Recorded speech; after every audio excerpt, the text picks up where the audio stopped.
คลิปโชว์เลยลูกถ่ายคลิปโชว์เลยลูกถ่ายคลิปโชว์เลยลูกถ่ายคลิปโชว์เลยลูก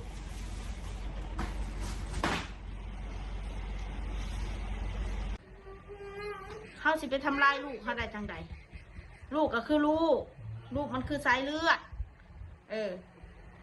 เป็นยาอ่อนเป็นเมื่อก่อนไม่ได้ยอมรับทุกวันนี้ยอมรับเอ้าทุกวันนี้ก็ไม่ได้ยอมรับบอกตรงๆซะเด้อทุกวันนี้ก็ไม่ได้ยอมรับที่ว่าพูดไปก็พูดไปตามพวกคอมเมนต์มันเบามาซื่อลูกเขาจะเป็นคือฉันเจ้าว่าแหละมันก็แหละมันก็บ่รู้เรื่องแหละกูก็ว่าตามซูว้าไอ้พวกผู้ใหญ่ใจหมานั่นไอ้พวกผู้ใหญ่ฮีมอยเห็นว่าให้เด็กน้อยนั่นฮีงอกนี่นะอายุสิโล่งๆบ่ล่ะสิกลับบ้านเกิดบ่ล่ะผู้ใดก็ได้มานั่งว่าเสด็จน้อย6 ปี7 ปียิ่งดูยิ่งบ้ายิ่งดูยิ่งบ้าลูกมึงน่ะมาสั่นลูกมึงดีกับเรื่องของมึงติล่ะมึงสิมาว่าเสลูกกูเห็นยังล่ะ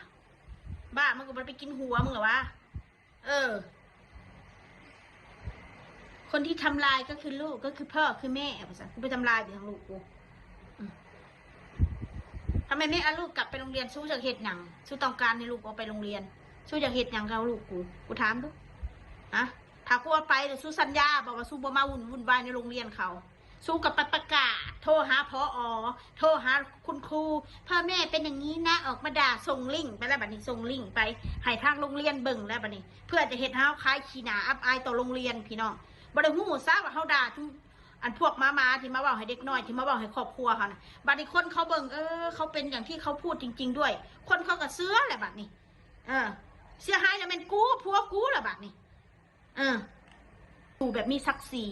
ถึงกูจะอยู่ราคาถูกกูก็อยู่แบบมีศักดิ์ศรีกูมีน้ำมีไฟใส่กูบ่ได้ไปขอน้ำขอไฟใส่ฟรีๆนะดีกว่าไปอยู่บ้านคนอื่นให้คนอื่นเข้ามาประนามหนาเจ้าของเนี่ยถึงจะเป็นบ้านเช่าถึงจะเป็นห้องเช่าราคาถูกกูก็มีอยู่แบบมีศักดิ์ศรีกูเช่าเขาอยู่กูไม่ได้ขอเขาอยู่รู้ไว้ซะเด้อถึงกูจะอยู่สภาพแบบใดก็ได้รู้ไว้ซะคนอื่นเขาก็ใช้ชีวิตอยู่กับกูนี่คือกันมันไม่ได้มีแต่กูจ้าอยู่ในห้องแถวนี่นะกูจะบอกไว้ให้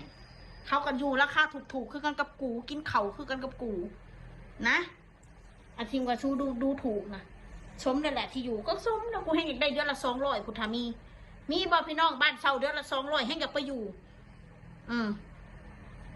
มันจังบริเสียเงินหลายมันจังได้มีเงินเก็บเงินใส่หนี้ใส่สินเขา